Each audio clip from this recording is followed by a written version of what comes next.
This is our 37th public meeting since our kickoff at Greenbrier Mall on Leap Day last year. We had a housing meeting yesterday at John Lewis Invictus over at Grove Park. Great crowd there. We've been having some really good crowds. So, all of us Plan A ambassadors, orange shirts, we cannot thank the public enough. All the neighborhoods, the nonprofits, all of our partners, just completely being engaged in this process. And we really do appreciate you all putting your trust in us. So we take that to heart. So our last full public meeting is at City Hall next week on Thursday. We'll kind of recap the planning process and let you guys know like next steps, like adoption and implementation. And then, planning is always a continuous process in any major city. And our colleagues at the Transportation Department is going to kick off the citywide transportation plan. You'll hear a little bit about a project that our Mayor's Office of Resilience and Sustainability is going to be doing with climate resilience. So there's always more opportunities to let us talk to you all tell us what you think, and also give us some feedback and educate us. It's always a back and forth with planning. So again, we truly, truly appreciate your engagement over the past year. You can go on our website, atlantaforall.com, review the draft document, provide comments on it through March 10th. If you're with your NPU, your neighborhood group, we really do want your NPU policies in February. And again, those small group conversations kind of talk about your development pattern map, your NPU policies.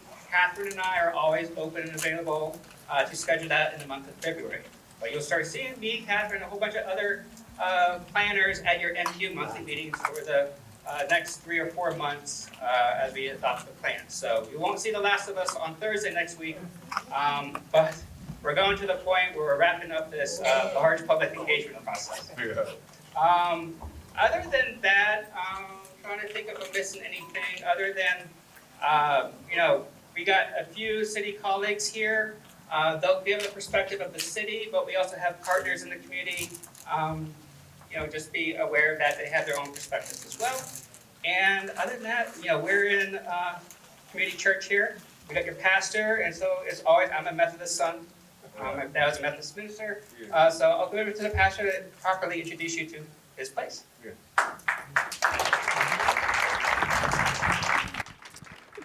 Good afternoon, everyone. In addition to being a part-time parking regulator, I'm also a full-time pastor. So good to see you all and welcome here to Community Church Atlanta. You sit in our what we call our Vickers Community Center, and this entire campus has been here, and I believe a blessing to our community. So again, so glad that you are here, and pray and hope that you hear a lot of helpful information while you are here. We were excited this summer to break ground and then have a ribbon cutting and even to host some dignitaries. We had a couple folks who were in line to the president. Well, one person in line to the presidency here. Secretary Granholm was, I believe, born in Canada. But we have had an amazing time as we opened up or transformed our community center into a resilience hub. Resilience, something that we're all, I imagine many of us are aware of, the ability to withstand and to recover from the effects of climate change.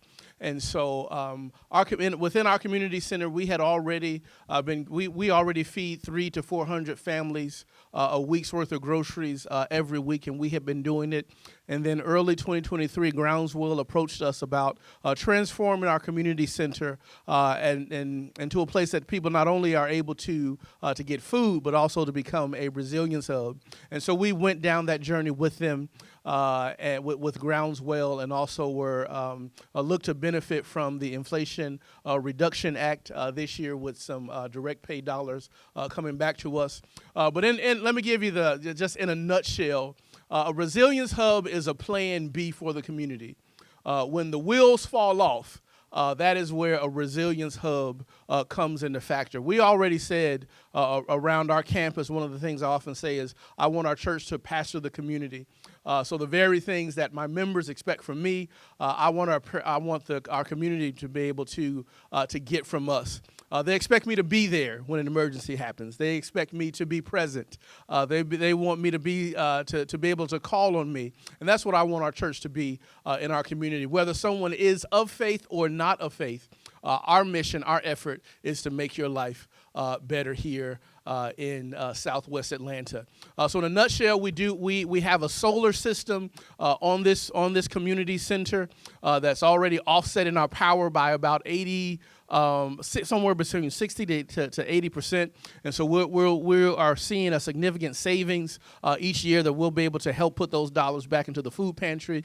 And in a nutshell, if the power goes out in the community, our building will be able to continue to operate for several weeks as long as it was sun. If there was no sun at all, which is rare in our area, but there is no sun, this building would still be able to have power for up to 3 days.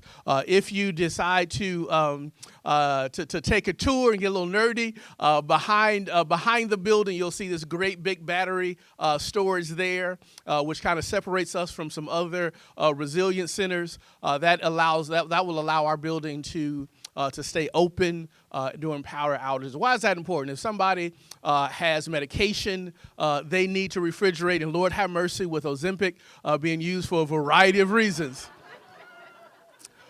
Listen, that stuff can't stay out of the refrigerator, so you need to come and put it in the refrigerator. There are some other medications, breast milk, being able to charge your cell phone. You'll be able to come here. Community will be able to come here in our community center, charge your items, and have a place to rest, to recover.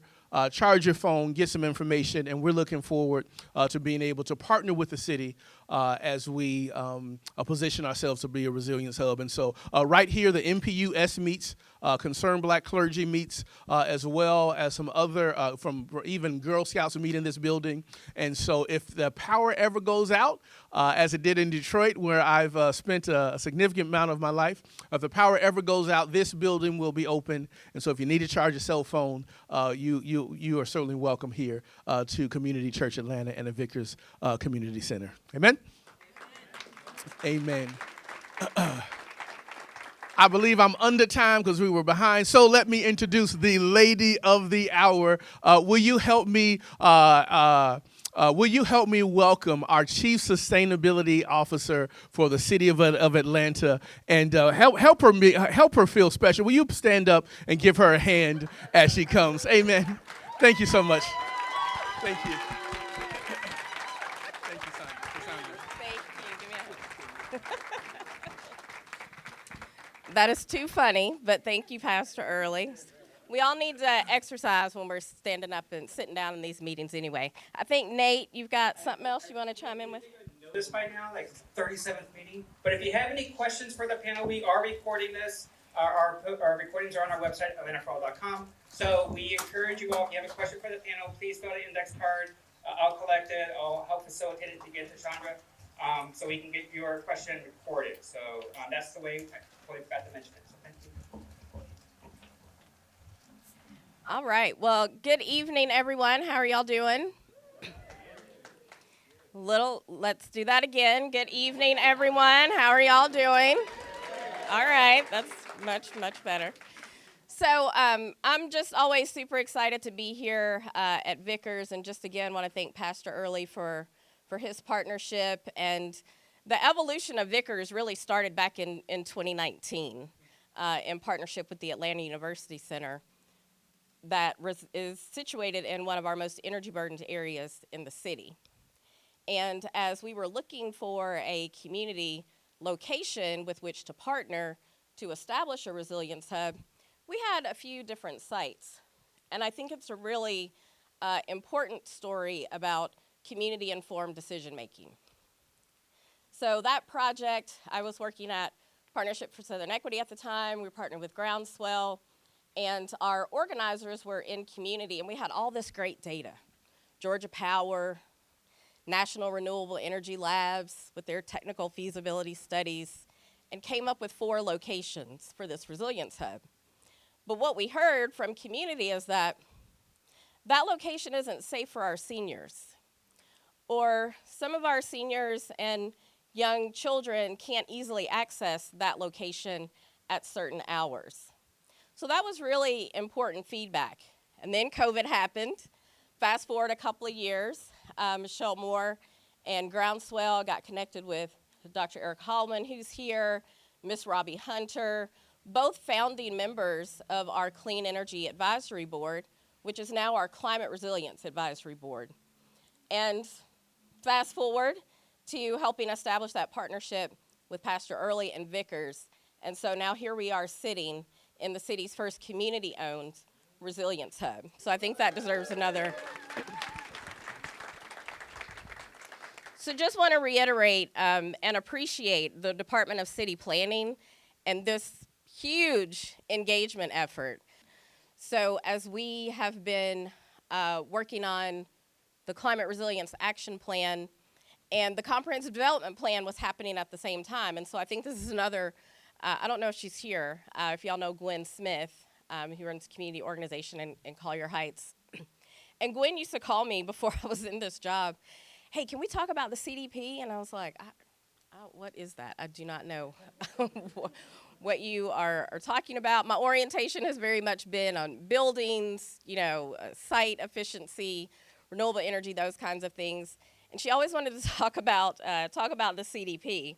And so I just think that the similarities between public servants like us working in local government, community members, community leaders, wanting to make connections between our natural environments, the places where we live, work, pray and play is so important.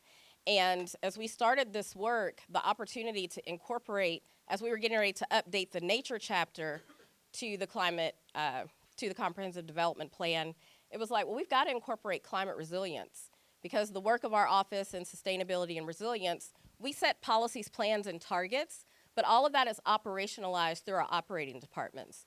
So DCP, watershed, parks, all of that. So we're super excited to talk about, and I think if we're ready, you can let me know. That's okay. And if we have to do it later, that's fine. We can send it to folks. So what we had been working on over the last year, in addition to collaborating and gathering a lot of engagement, is coming up with all of these climate perils. So we worked with Fannie Mae on the first phase of a climate vulnerability assessment. And I don't think we were surprised by any of these. Have any of you been surprised by the topics of climate vulnerability here? Right. So now that we have the opportunity to account for those in our comprehensive development plan, we've got to interact with all of these amazing folks and departments that we're going to talk to right here. So we'll just go ahead and get started with the panel. We can play the video later if we get it to work, but we'll definitely post it and circulate it to everyone that's registered. So I think what we'll do first is we'll have the panel one by one introduce themselves and their role, their partnership with the city, or what role they play in the city, and maybe what your first orientation was to how climate impacted you personally or at work. Nataki? When Pastor Early got up, I realized that I was sitting in the wrong seat. So good evening, everyone. My name is Nataki Osborne Jelks. I am co-founder and executive director of the West Atlanta Watershed Alliance. We call it WAWA for short. And WAWA has been kind of an on-the-ground partner or sort of actor in our community for a number of years. We work on the west side of Atlanta, specifically in the Proctor, Utoy, and Sandy Creek watersheds. And our work happens in three core areas: environmental education, environmental stewardship, and environmental justice. And really the work around environmental justice is how we got our start.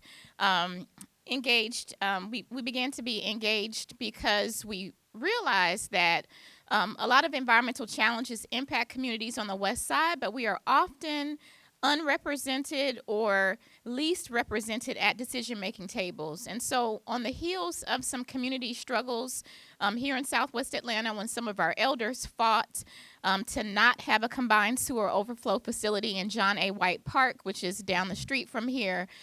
We realized that we needed to put an organization in place that would not only fight against what the community deemed to be negative proposals, but that we also needed to put forward a positive vision for what we want our communities to be. And for us, we use this lens of our environment and natural resources. And so we work to improve the quality of life in the West Atlanta watershed by protecting, preserving, and restoring our community's natural resources. We use a watershed approach for all of the work that we do, and as it relates really to climate action work, we really try to address some of the hyper-local impacts of climate change, so things like flooding and extreme heat are two in particular. And we have also been doing some work around energy as well, really looking at these heavily energy-burdened neighborhoods. And some of our team members are here in the audience who are helping to lead that work. But I guess in terms of the intersection, or when I began to get involved in this work, was really, as someone who went to college here in Atlanta. I came here to Atlanta to go to college, and now I've been here longer than I've lived anywhere else, so that'll kind of date me just a little bit. But in doing kind of this Atlanta tour of schools from Spelman to Georgia Tech to Emory University to Georgia State, I've always been working on environmental issues, really focused more on environmental justice. But as I continue to do that work and continue to be mentored by a lot of local community residents, it became really real to me that these same issues around environment, around environmental justice, are very appropriate to connect with the climate crisis that many of us are facing. And so that realization that we're all in the same storm, that none of us, no matter where we are, can escape these impacts of climate change, but we're not all in the same boat, really began to resonate with me because of the communities that I've lived in Atlanta and the communities that I work in, on the west side. So I think I've kind of taken a long approach to talking about who I am, so I will pass it on to Whitney.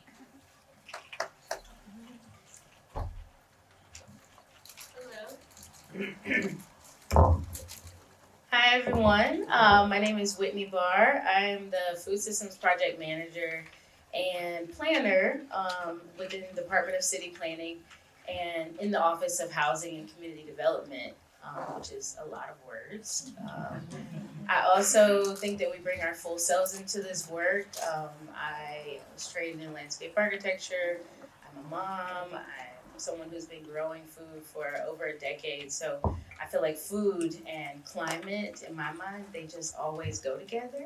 But I'm excited to be here and to be in conversation with y'all to get a better understanding of, where do you want to see the city take more of its resources into intentionally addressing the need for regenerative agriculture within the city, for example. And also thinking about planning tools that have been used, such as tax abatements, which have, in the past in Atlanta have not been connected to increasing food access. But those are some of the topics that our food systems team, which you may know also as Aglanta, this work has been done in partnership with the Mayor's Office of Sustainability and Resilience. I see Jay Olu in the back. This is our Urban Ag Director for the city of Atlanta. And so this work is, it's food, it's about environmental justice, it's sometimes the work is permitting and making sure that the urban garden permit is approved, and then also thinking through fresh food access points. So if you haven't had a chance after the panel, please take some time to look at the ground truthing results that we've seen. We know that Atlanta is a city that has been experiencing very stark differences south of 20 as it relates to food insecurity, and also at the same time from an asset standpoint, we know that people have been taking matters into their own hands in order to resist and make sure that they're nourished. So I'm grateful to be here. Also, what's the other part of the question? What brings me to this work? Long story short, I'm the granddaughter of a sharecropper, and I'm from South Carolina, and I, grew up being exposed to the space and also quickly realized that a lot of community gardens that were taking place in areas that are experiencing food insecurity, also they seem to be very transient. Sometimes they'd be in production, but then after a few years, you would see them usually fall off due to lack of funding or lack of fatigue from community for various reasons that are tied to equity, which I don't know in today if that's okay to use that word, but in full transparency, I think about this cyclical nature of how people are accessing food, how people are in relationship to it, and what can we do from a planting perspective, planting perennials, planting shrubs, planting trees. You go southwest Atlanta, you don't see nearly as many fruit trees as you see, for example, in Grant Park.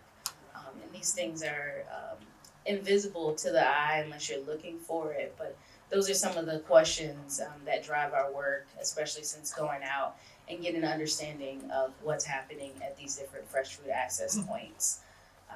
The last point I'd make is that the city of Atlanta has this goal of making sure that all residents are within a half mile of fresh food, which is a huge goal. And so our team is just working to bring awareness internally within the city to understand what are other entities doing. How can we partner? How can we be more proactive rather than reactive about this work? The city has a lot of vacant land. Land is an issue when you talk about access to food, access to capital, social capital, financial capital, and technical assistance. So with that, I'll pause and pass it over. Thank you. Thank you. Good evening. Two very hard acts to follow. Thank you. My name is Asher Morse. I'm the Deputy Director of the Mayor's Office of Emergency Preparedness. I come to this panel probably with a different perspective, both about climate change and also about the impacts. My role at this city and kind of the way that I've viewed climate change has really been through the response, the recovery, and the preparedness side of it. I think anybody would be blind if they didn't say that that there is climate change, right? And so we know that with climate change, we're seeing increased severity and frequency of natural disasters, right? We're seeing heavier rain, hotter temperatures. We're seeing weird weather in Atlanta, like snowstorms, probably. We're seeing a lot of different things. And so for me, I think what got me most interested in climate change and climate action is really seeing the impacts of it. And so it's my responsibility to make sure that we build these plans, to make sure that we have community involvement in building those plans, to make sure that we take action so that we can mitigate what we can't control or prevent necessarily, but at least build something so that the impact on the back end will be less severe than what would if we didn't plan for it. On a personal level, the climate is important to me. The world, the earth is important to me. I'm an outdoors person. I like hiking. I think most recently my view of the world changed because of my experience hiking in the outdoors in one of the national parks, the Yellowstone. The world is incredible. The earth is incredible. And we as humans on this earth have to do everything we can to protect this earth. So personal level and then professional level is really the mitigation side and understanding it better so that we can prepare better, so that we can recover better. That's all.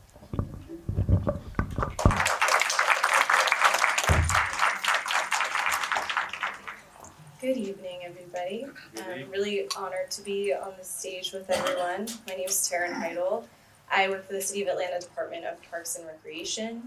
I am one of the arboricultural managers for the Parks Department, so I'm a big plant nerd and tree hugger.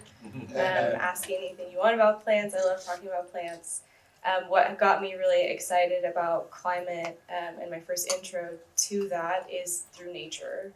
And I think a lot of times people don't really think about the connection with people and nature, and so I kind of want to go into that a little bit here. My passion is really about preserving what we have. Atlanta is known for its tree canopy. We're the city of the forest. But sometimes with development and increase in housing, which all of these things we need, then that puts a pressure on tree canopy and that forest, right? So in my work, what I do is I work to preserve as much as we can. We look at forest land for acquisition. So in the last 5 years, we have acquired over 500 acres of forested land, and hoping to acquire much more in the future to continue to bring nature to communities in the future and now. But preserving nature helps, all those trees are sequestering carbon, right? So they're pulling carbon out of the atmosphere, but that's already happening, right? And I think we take that for granted because we already have it. We could lose that capacity to pull carbon from the atmosphere. The other thing that I focus on a lot is restoration projects. So when you walk into a lot of our nature preserves in the city, in the wintertime especially, if you're going through right now, some of our nature preserves, there's a lot of green going on. And we live in a deciduous forest. And those really shouldn't be there. Those are non-native plants that are often outcompeting our native ecosystems and decreasing biodiversity. We talk a lot about climate change impacting ecosystems. You hear about loss of coral reefs and very unique ecosystems due to climate change. But actually the number one threat to our habitats and our ecosystems is habitat degradation and loss. So that's something that we're working towards is land acquisition and restoration of those spaces so that we can continue to build the resiliency of those ecosystems. And that will help continue the health for those in the future and allow for them to be more accessible for the public and connect people to nature in a better way. So I think that's my connection to climate is nature, and also planting trees to reduce heat and the impacts of climate change. So focusing a lot on all things related to urban forestry. So that can be street trees, park trees, our forests. So yeah, excited to be here.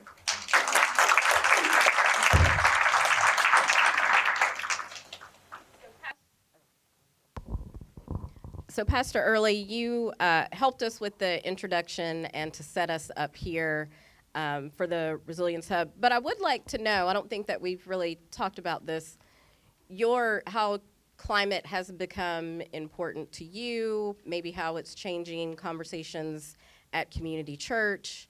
I'm interested to hear from you on that. Sure, just a bit. And so, we are literally, we decorate this room based on how we teach our children on Sunday. And so right now we're literally going through creation. And that's kind of what the environment is right now.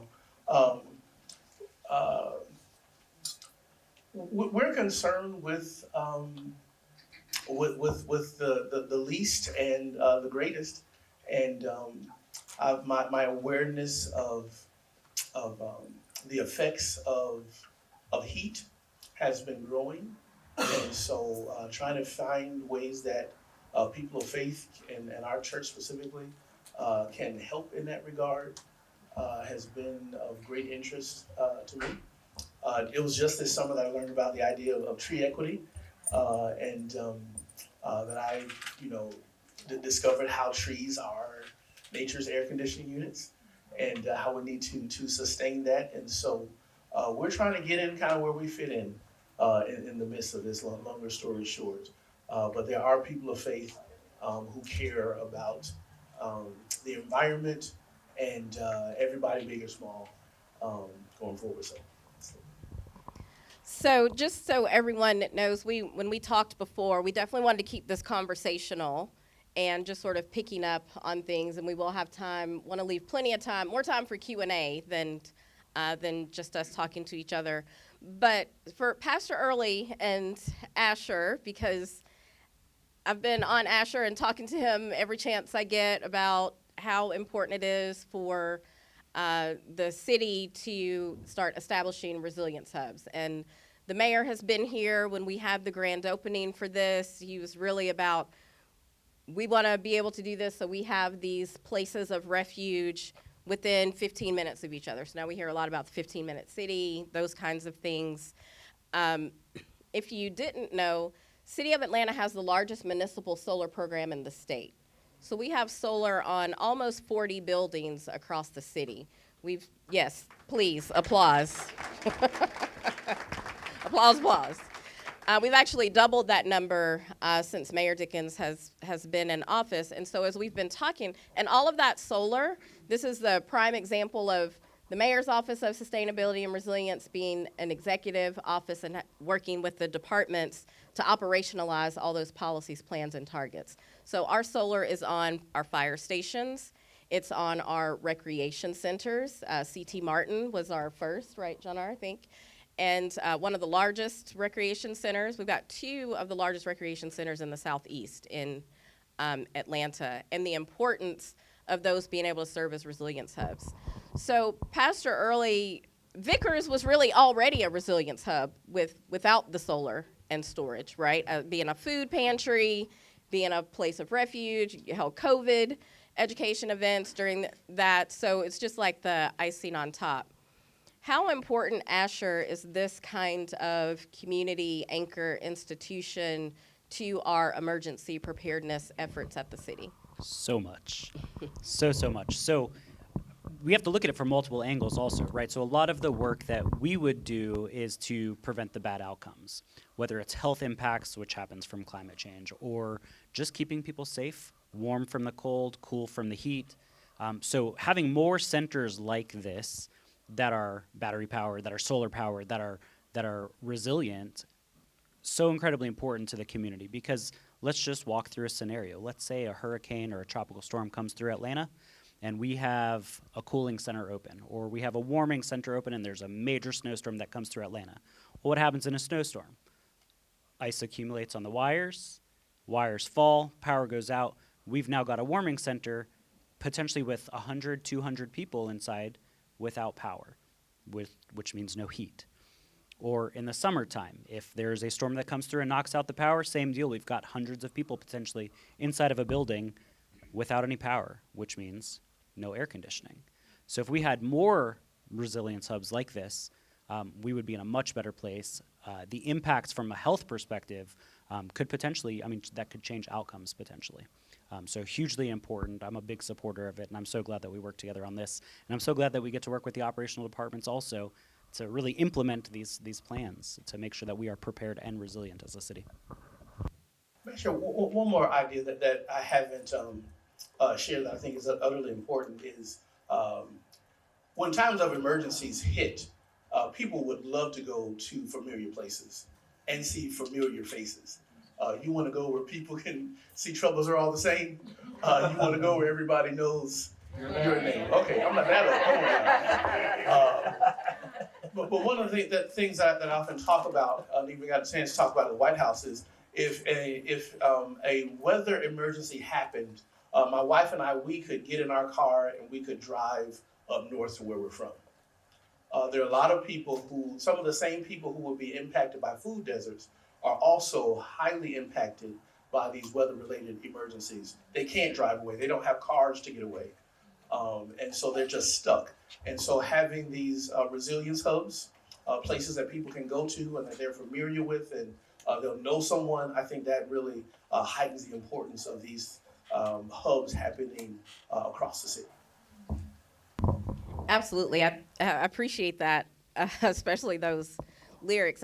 We've all been hearing about the wildfires in LA, and I think one of the most important things I was glad to hear lifted up about some of the emergency response is that it was happening neighbor to neighbor, and how that one of the most important climate resilience actions we can take is knowing your neighbor. And so in times of emergency, and when we were after our water crisis here in Atlanta last summer, we had some meetings with FEMA and GEMA and all those acronyms. And there was one of the women who works for Region 4 FEMA talked about her neighborhood during that crisis activated their COVID response plan. And she was like, I know everybody doesn't have an emergency preparedness professional in their neighborhood, but it was just so interesting to me how, and the city's been in emergency response mode for almost a whole month at this point from events and snow and those things. So just again, how important these community anchor institutions are, knowing our neighbors, being able to coordinate. And so that's really helped us think about, like with Atlanta Fire and Rescue, who was planning to restart the Community Emergency Response Program, how important those neighborhood networks are as well. And even for our campuses, Nataki, you're also professor at Spelman and the Atlanta University Center, we saw some devastating impacts from the flooding that happened here late last summer, extreme weather, increased precipitation. And I get asked all the time, like, what's the city doing about stormwater? What's the city doing about stormwater? And from your perspective at the Atlanta University Center and that entire area, just want to hear from you how important it is and what we need to be thinking about as we prepare our climate resilience action plans related to stormwater. Yeah, thank you so much for that, Chandra. I think there's a lot that we're realizing both in the Atlanta University Center and in surrounding neighborhoods that have been, have been really, in some cases, sort of ground zero in terms of some of the issues when we think about these hyperlocal impacts of climate change. And so urban flooding is one of those. When we think about, some of our areas that don't have as many trees to help, help us with, water storage and things like that. These are some of the areas that are being hit the hardest. And I will also just mention that near the Atlanta University Center as well, you've got the English Avenue and Vine City communities, which are a part of the West Side Superfund site. I want to just highlight that, there is lead contamination throughout those neighborhoods, and EPA is currently in the process of in some cases, excavating soil, taking down trees, and not necessarily putting trees back. And so that is a huge issue that we're seeing, in that same corridor. So I just wanted to mention that as well. But when we think about, the infrastructure, we don't have enough in terms of we don't have enough stormwater infrastructure in place. Those trees help with that. Green spaces help with that.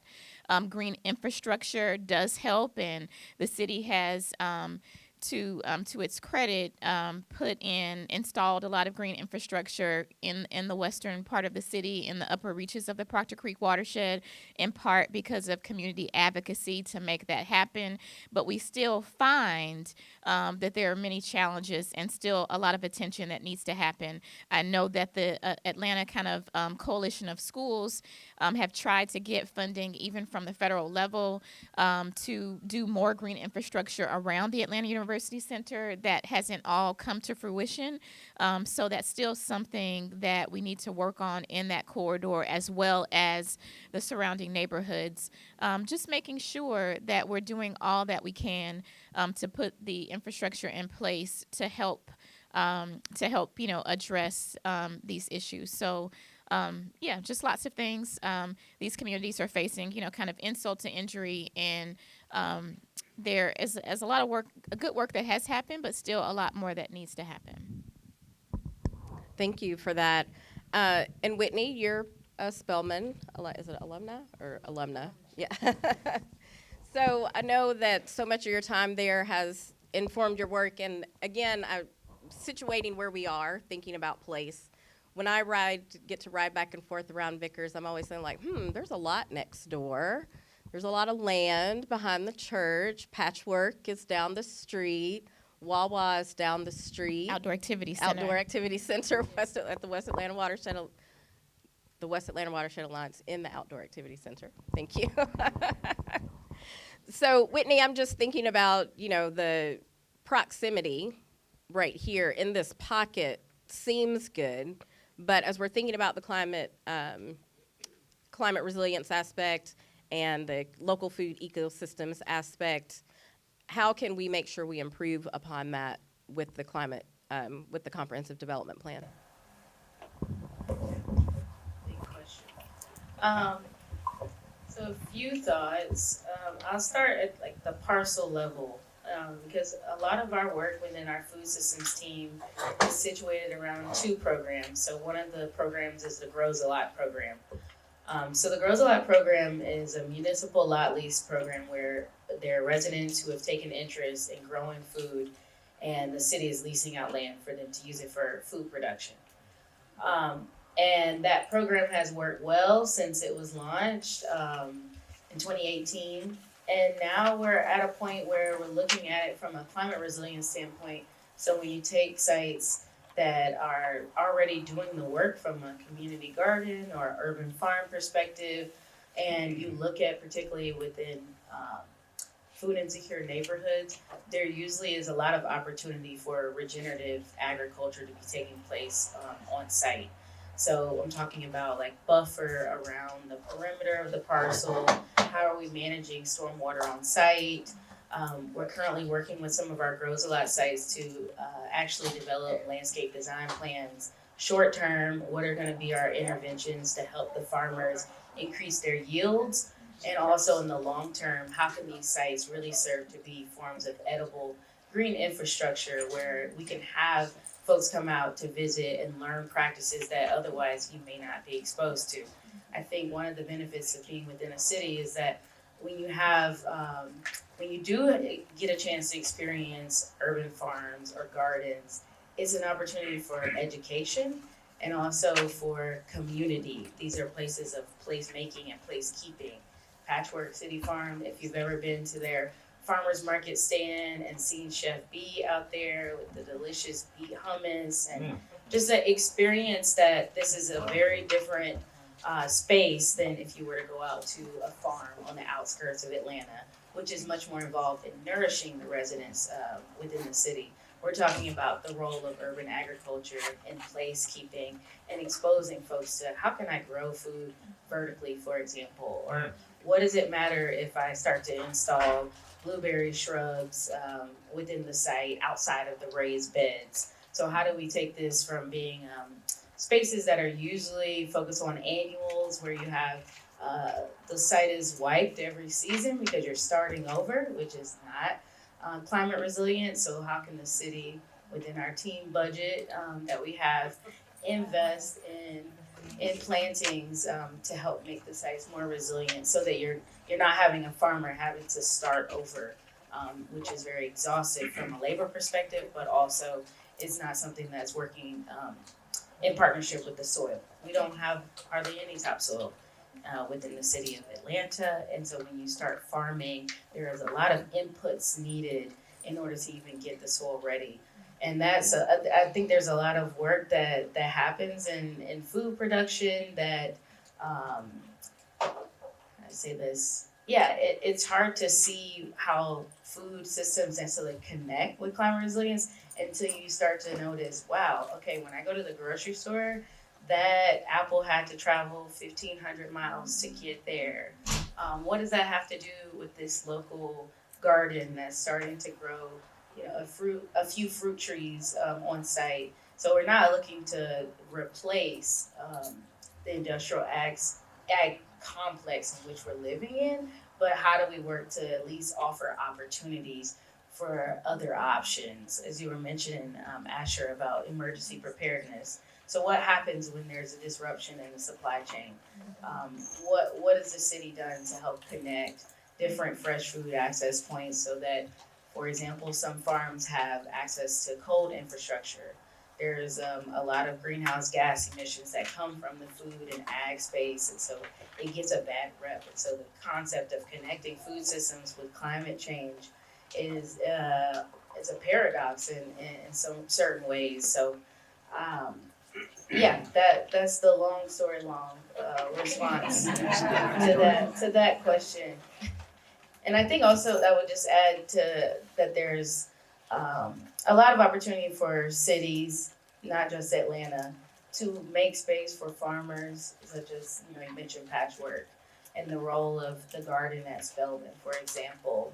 This is a wonderful, I'm a little biased, but diasporic garden where they're practicing mycoremediation, for example, to heal urban soil that has been polluted for cities to back up. So we don't need to be policing these spaces as far as it relates to the practices that the farmers and the gardeners and generations have decided to practice in relationship with land.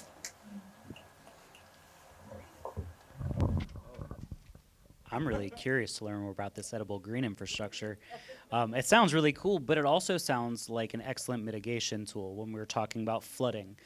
So from a flood mitigation perspective, I think the green infrastructure and edible green infrastructure sounds even cooler because that's job creation, economic development, as I mentioned, flood mitigation. So many areas that this practice can really help the city, our residents, everyone, and the environment. And I really like that. I'm excited to learn more about it. So, do you know about the urban food forest at Browns Mill, Asher?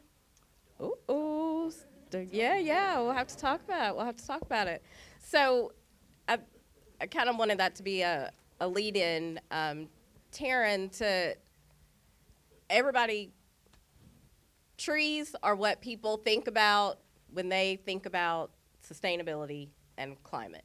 I can't go anywhere with somebody not asking about the tree protection ordinance, what we're doing about trees.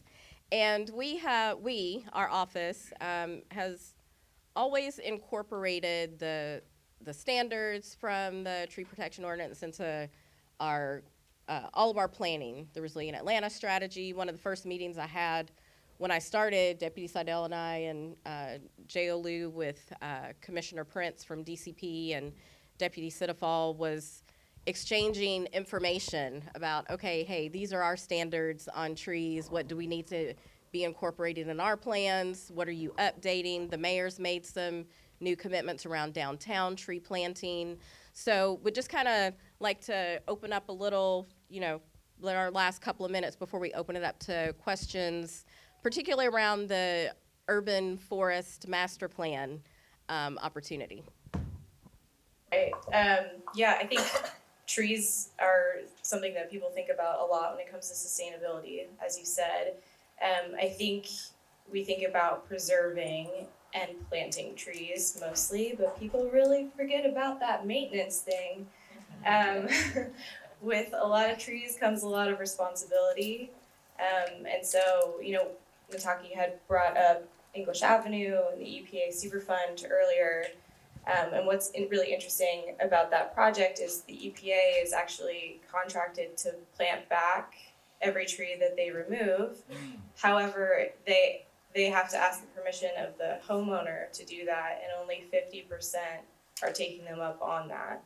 And so what does that mean for us, right? I think a lot of times trees are, yes, associated with sustainability, but they're also associated with risk, with safety issues, with expensive maintenance.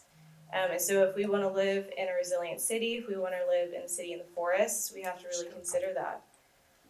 So when I started at the city a couple of years ago, we were kind of thinking about all of these things, thinking about equity, thinking about tree canopy, thinking about nature, thinking about maintenance, and applied for IRA funds, which hopefully those still work out with federal funds, the freeze, but received $5 million so that we can conduct a lot of assessments to look at our urban forests, not just from a canopy perspective, but from a maintenance perspective. What do we need to achieve in order to make these spaces accessible and healthy and safe for all communities? And eventually, after 5 years of those assessments, is going to go into the city's first comprehensive urban forest master plan, which we're hoping to be adopted into the CDP. So very excited about that. We don't know exactly what is going to be within that urban forest master plan because it's going to depend on those assessments. It's going to depend on community engagement and what the people want us to focus on for those goals. The only goal that we have right now is the goal that the city council set, which was to obtain 50% tree canopy, which we have been tracking our tree canopy since 2008. We do it every 5 years, and so far it has been going down. We are now at 46.5%, which is still one of the highest in the country, so that's the good news. But we've got some work to do. We've got to find places where we can increase canopy, where we can pull up sidewalk. Trees Atlanta has been doing a great job downtown. Check out some of their new trees that they've been planting. They also received $10 million from IRA funds to work on tree planting and workforce development. So we've got a lot of exciting things coming. So stay tuned. Fantastic. Thank you. So we're going to turn to questions. Before I do that, I just feel moved by the Spirit to say I come from advocacy. This is my first time working in local government, although I've been a partner to the city for over a decade. When I worked at Southface Energy Institute, we were a technical assistance partner to the city. When I was at Partnership for Southern Equity, we were a community-based organization partner to the city. And I think what's really important, and I was just remembering this with Taryn. Taryn worked at Trees Atlanta before coming to the city, who was also a key partner to the city. Asher was a medic, an EMT. You know, Whitney is the landscape architect, has been growing food.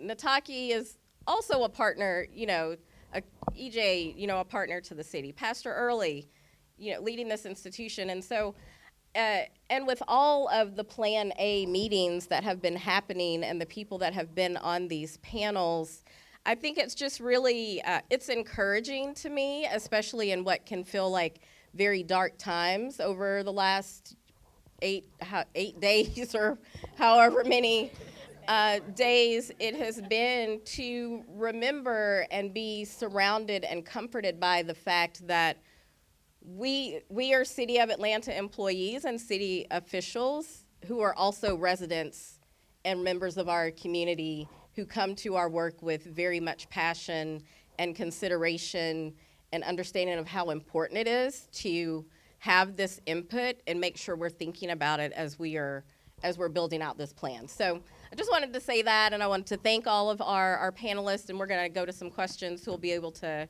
answer. So yeah, this is a good one.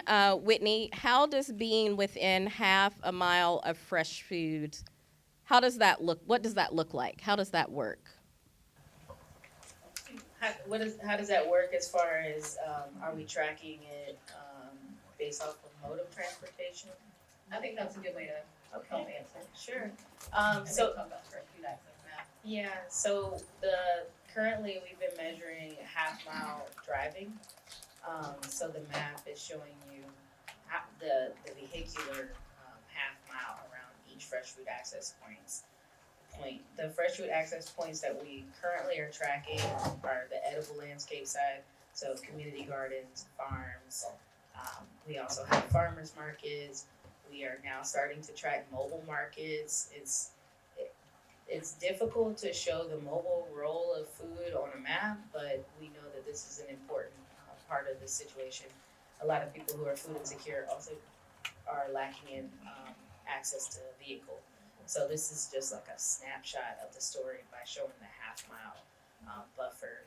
And if you, I really should have put a slide back here, but within the map, so the USDA, they come out with a report every 5 years, and this is showing you which census tracts are experiencing low income and then also low access to a supermarket or grocery store. City of Atlanta decided that was not enough. It wasn't really reflecting true lived relationships with other points of access. So grocery stores that have popped up since the 5-year report, also looking at community gardens, farms, so on and so forth. So what we've done then is to layer on those access points that aren't being included within the data that USDA is capturing through the Food Research Atlas. And so by doing that and just updated this map, so just kind of like live off the press, we found that 100,000 additional residents are within a half mile of fresh food. And so that is encouraging. But at the same time, as we are seeing a decline in tree canopy, we're also seeing that there are less and less residents that are within a half mile. The proximity to food, just a part of this, the equation, because proximity to food does not necessarily mean that there is a change in shopping behavior.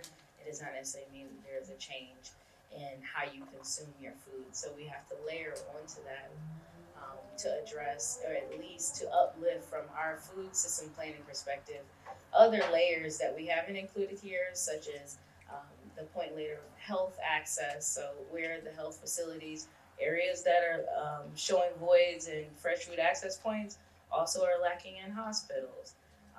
Looking at now access to mobile forms, as I was mentioning, some cities, they're starting to subsidize Uber delivery, for example. So just bringing awareness to the data that we've seen being out there into the field, and this half mile continues to just be a part of the larger discussion. Thank you for that, and thank you for mentioning mobile delivery. So we actually, and J.O.'s back there, ended up with a partnership with DoorDash to provide credits through DoorDash for delivery. And so we partnered with Black Mamas Matter. Who else, J.O.?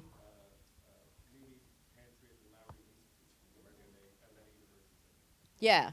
So I just think, I thought that was so interesting when that opportunity came about to talk about the ways when we talk about fresh food access, how many different ways now people are getting food, So thank you for that.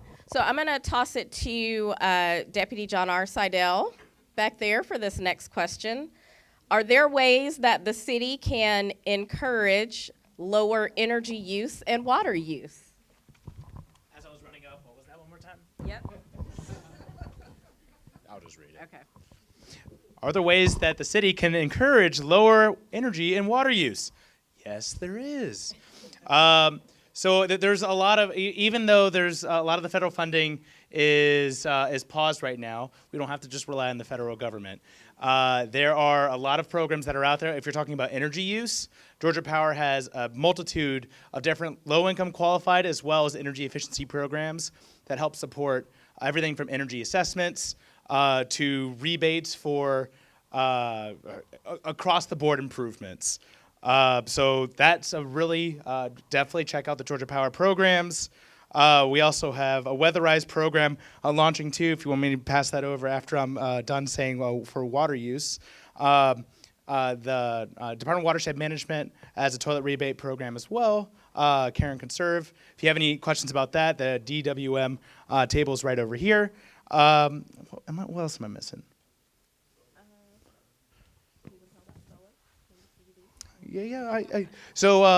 Georgia Bright. Yeah.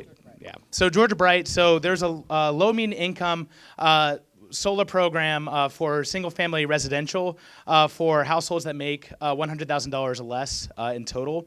Where if you're, it's through a solar lease. Unfortunately, Georgia Power doesn't have a lot to offer in terms of incentives.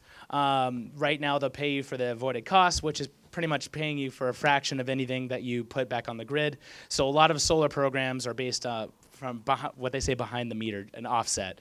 But Georgia Bright can save residents. What we've seen, and there's close to about 100 right now, about half of them have actually put in batteries as well. For those that have put in solar, they're seeing as much as a 20% reduction on average on their energy bills. And the city also working with the same capital good fund, utilizing that as a pilot, won $156 million along with Savannah. Yeah, maybe we could clap for that. That's good. But these are the things that can scale these programs for what the city can put in, and our partners $1 million, and then federal programs can help multiply it by 156 million. So it's a recognition of that we don't rely on the federal government, but there are a lot more programs, and there's a lot more coming also from GFA as well that it might be paused as well. But if anybody has any questions about those programs, because they're going to be, they launched a couple months ago. The federal funding is paused, but there are other solutions right now. Thank you. And for the city, so there are lots of opportunities out there for residential programs. The city, we have a commercial building energy efficiency ordinance. So commercial facilities that are 25,000 square feet or more are actually required to report their utility usage to the city, energy, water, gas. We were one of the first cities, if not the first, to launch that program. We've been doing a lot of updates on that. So that is something that we want to continue to improve upon and reduce that square footage. I think is something that's important. We should be looking at lots of things you can do. Lots of things you can do at home. And related, this question is asking me about the regional role. Talk about the intersection of the city's climate resilience action plan and the regional plan coming out from the ARC. Thank you so much for this question, because we actually have a meeting tomorrow on this. We do a lot of interfacing with the ARC. Mayor Dickens is the chair now of the ARC, the first Atlanta mayor to be the chair of that board. Woo woo, it's the ARC. The Atlanta Regional Commission, thank you, Beth, yes. So definitely interfacing with the Atlanta Regional Commission on that plan. Their region, it could be 15 to 27 county region, will be 29, thank you. So we'll be super hyper focused, but in addition to working with them on the Metro Atlanta climate plan, we're also represented on multiple other committees. John R., y'all know John R., don't have to say deputy here in here. John R. is on the Electric Transportation Committee. I'm on the Energy and Climate Committee with other leaders, not just local government. So lots of things are happening at the regional role. Anyone else want to talk about any regional? Nataki, you look like you were getting ready to say something, but okay. So our city next question is on flooding. Our city, I think we've talked about this a little bit. Our city is experiencing dramatic flooding. How will the CDP protect our streams and riparian buffers? Andrew, do you want to come on, Watershed? Who do we have here from Watershed? Tamara? Oh, yes.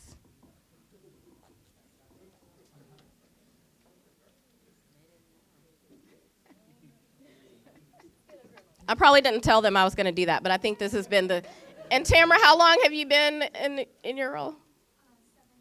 7 years. Okay, yeah, awesome. Nice to meet you. You too. Yeah. We're going to be on a panel together in a month, so we just actually are meeting for the first time. I'm seeing hi, I'm Tamara Graham. I'm with the City of Atlanta Department of Watershed Management, and I work as an environmental program manager in the Office of Watershed Protection.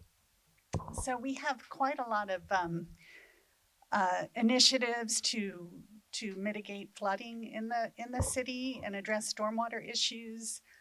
We have a funding source, the municipal options sales tax. We have a percentage of those funds that go towards responding to flooding issues throughout the city.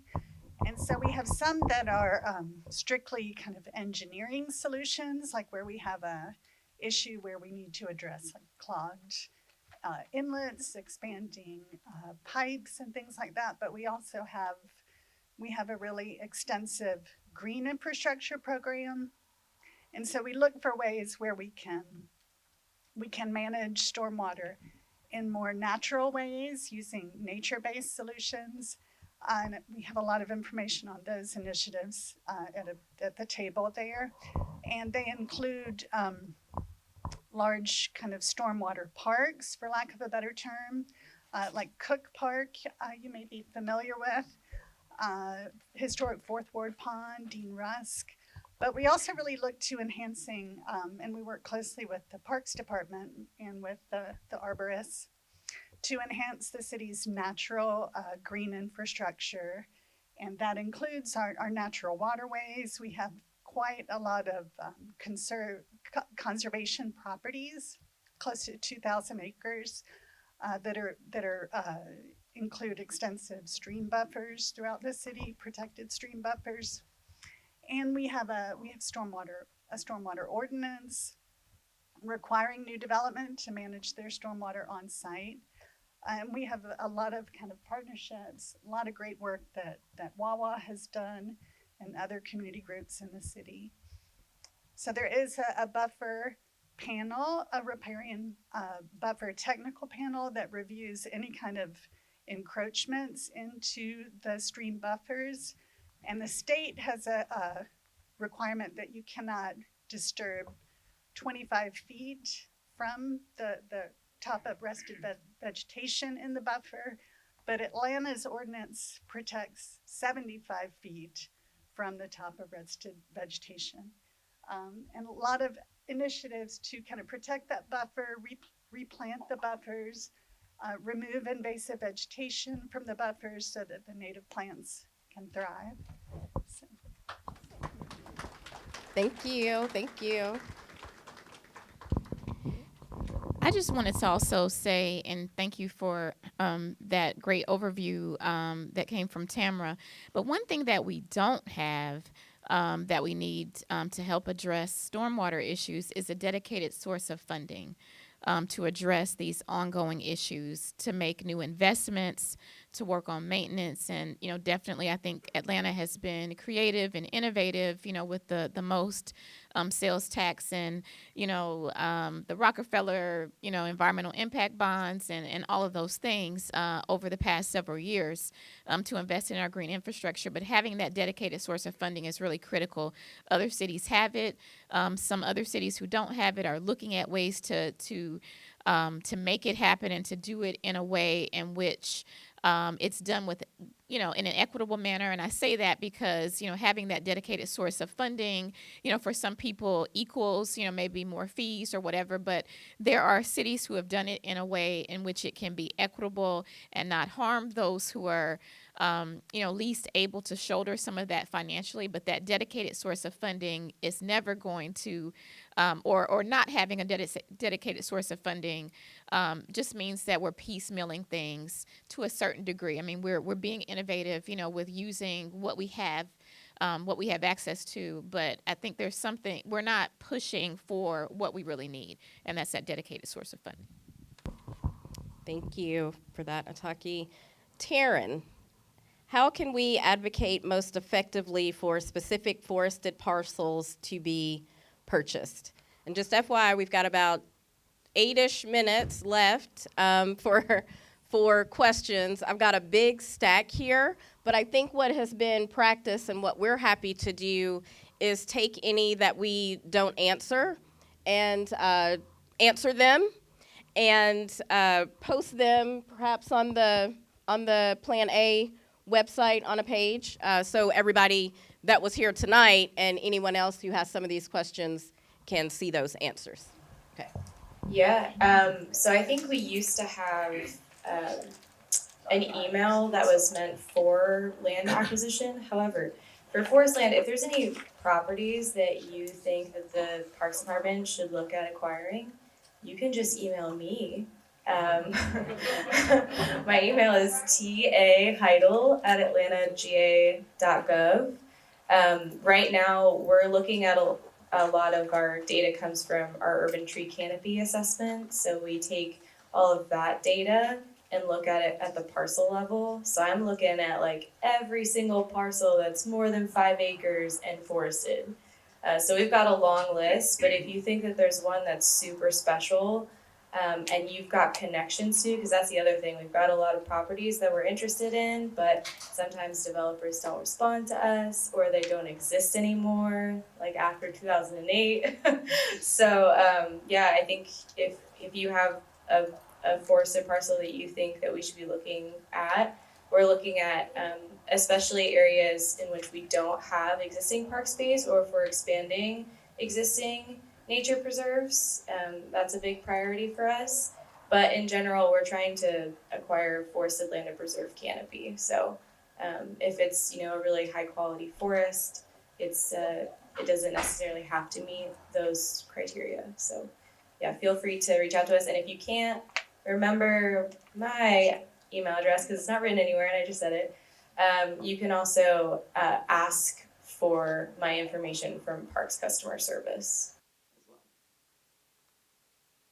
Awesome, thank you. This is about Heat Island. How can the city better reduce Heat Island effects and impacts? So I think we've talked about this a lot. Trees, trees. Less impervious surfaces. I do want to say that for, I don't know, John R., maybe almost the last year, we've had the opportunity, and Taryn's been a part of that. I think Andrew's been a part of that. It's really been, DOT has been the main convener of this. We have been a part of the National League of Cities Smart Surfaces Coalition.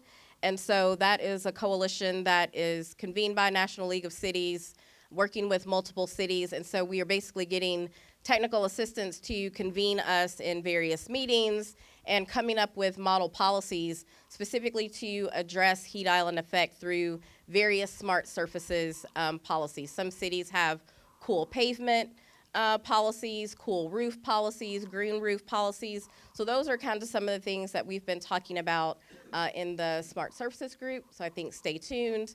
Definitely, we'll probably see some of that in our climate resilience action plan. And Can I ask you a Yes. question? So since you brought that up and this smart surfaces and all this being convened by DOT, and I think it's maybe more the state DOT, can anybody speak to all of the trees that came down along I-20 that have been increasing? You know, people have talked about the impacts in terms of not only concerns about heat, but you know, all of the soil that we're seeing, you know, the red mud we're seeing kind of in the streams as well. And so there was kind of this massive, you know, kind of clear cutting of all the vegetation along I-20, I heard for beautification purposes, but, you know, maybe you know more. I got an email about that. Taryn, do you know anything about that? I don't, unfortunately, know anything. My guess would be that they got funding for maintenance, and they were trying to be proactive in a very destructive way. All right.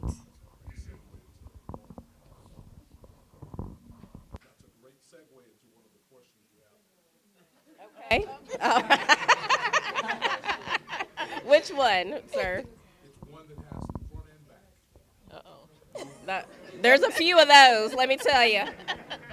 What was the heading?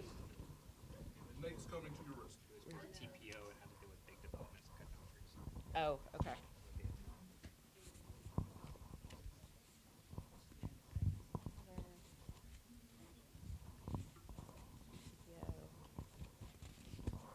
Okay. All right. Do you want to just ask? What specific plans does the City of Atlanta and the Department of City Planning have specifically for smart growth and development, particularly on the highlight 3 projects that are going on right now that have mowed down over 2,000 trees? Specifically, Barge Road, specifically the next to the old Tyler Perry studio, and Fairburn Road. Literally in the past 45 days, over 2,000 trees have just been wiped out completely. Several old trees, forestry. So what is the smart growth plan and development as we're going forward?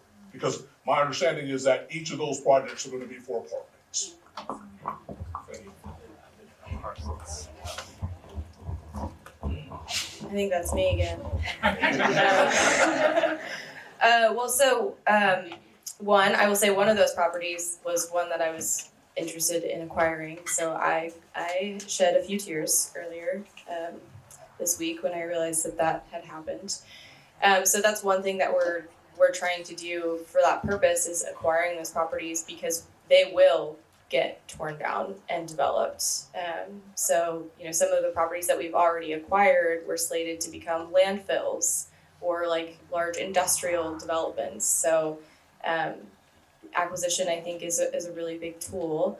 The other thing I will say is that I have participated in, as well as other people on the stage, and many of the people in the audience, in the revision of the tree protection ordinance. So we had a number of working group meetings to talk about options for preservation standards, because the existing TPO does not have preservation standards, right? It's kind of like a you cut, you pay kind of situation, except for setbacks. So we talked a lot about what we should do for preservation for that. The other thing is the recompense rate. So when you cut down a healthy tree, you have to pay based on the number of inches that you're cutting down, and that fee has not been increased since 2004. So if you think about with construction costs, everything else has increased dramatically. Every fee, the cost of lumber, the cost of materials. So that really needs to happen too. There was also kind of ways of reducing, like there was a max recompense for forested properties. So the proposed ordinance gets rid of those max caps and also increases the fee to where it should be. Andrew, do you want to add anything to that? The only thing I would add is that the replanting Andrew, will you come get the mic? Nate said the video will pick it up. The only thing I would add to that is in the current ordinance, the planting standards for the commercial developments and multi-family developments you're talking about are not very well calibrated to the type of development. So you have some projects where you can't meet the standard, and you have some projects where meeting the standard leaves you woefully tree bare. So what we've done is we've developed standards that work in all cases and make sure that it provides canopy where we need it on these commercial sites, or where people need it on the commercial sites. So there's shade in the parking lots, there's shade where people walk, there's, we also make sure that there's sufficient canopy to support the city's canopy. So I guess the short answer is we have increased the planting standards to increase the canopy, but development will continue in the city. And that was a conscious decision that we made to specifically not have mandatory tree preservation standards on our multifamily mixed-use commercial sites, because it's a very small portion. It's less than 30% of the city's area, and that's where the massive, that's where our growth is going to happen.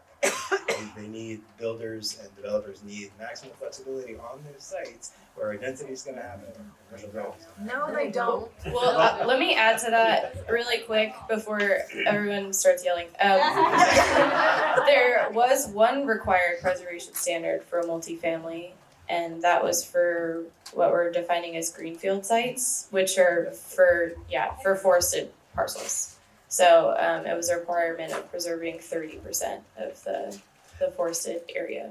And that's a standard for all large greenfields, but it only applies to particular properties, large sites. Specifically, since it was my question before you get 100% attacked behind me, let me add that the 30% we understand, but specifically when it's in a very specific area, that it's more than 30% that's being impacted by that specific area, then it looks a little differently. So how about a very simple solution, even for developers? If you cut down a tree, you've got to plant one to replace it. And that's pretty simple. That's an easy thing to do. But in this case, I think you really need to see it to understand the gravity of what we're talking about.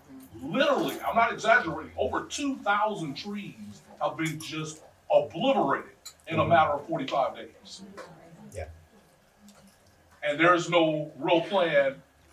I mean, we certainly didn't need either apartment complex or the flats that are coming up. There are more than enough apartment complexes in that area. So I don't understand how we could even sign off on a project like that, to be honest. I understand. I mean, obviously, the changes that we're proposing are not in effect right now. And I'm not attacking you by that. But I mean, to your point, the proposed ordinance will also not change. It will change the way those sites are developed, in that they will be developed so that there's better tree density, and that will affect the design, but it will not, there is no mandatory preservation in this ordinance. Extremely disappointing to say the least. It's an ordinance that is it's splitting a very contentious issue. There's very strong opinions and livelihoods rest on building, and and there are very passionate beliefs all sides of this issue. And so we did the best to thread a course that, achieves what we're trying to do without, disadvantaging anybody or without overly impacting anyone. I'm going to say one last thing to that, especially as a citizen of the city of Atlanta, before you can cut a tree down on your own property, you have to have a permit done. So, and I understand we want to manage growth and development here, but these specific 3 projects within a 5-mile radius of each other are just astronomical.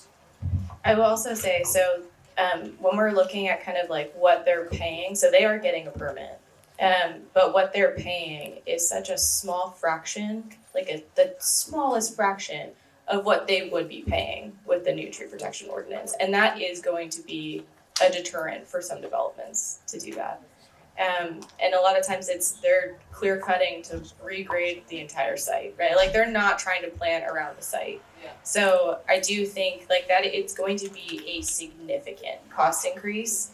And there's a lot of pushback already from developers with the preservation that we do have, because we don't have any preservation standards, and so it's already, but I would really recommend there's developers talk to city council often. So if you want to advocate for trees, please go to meetings and let them hear it, because they didn't I listen promise to us you. about Cop City. City council doesn't listen to us. Definitely encourage Yeah. showing up at council and committee meetings. They listen to Great. Mike. And we're all going to be here after. Yeah. So to wrap up the conversation on this portion, our video is working. So we're going to start with the video, and then after the video, we'll all be here, and I think Nate will give us some closing comments before we can continue.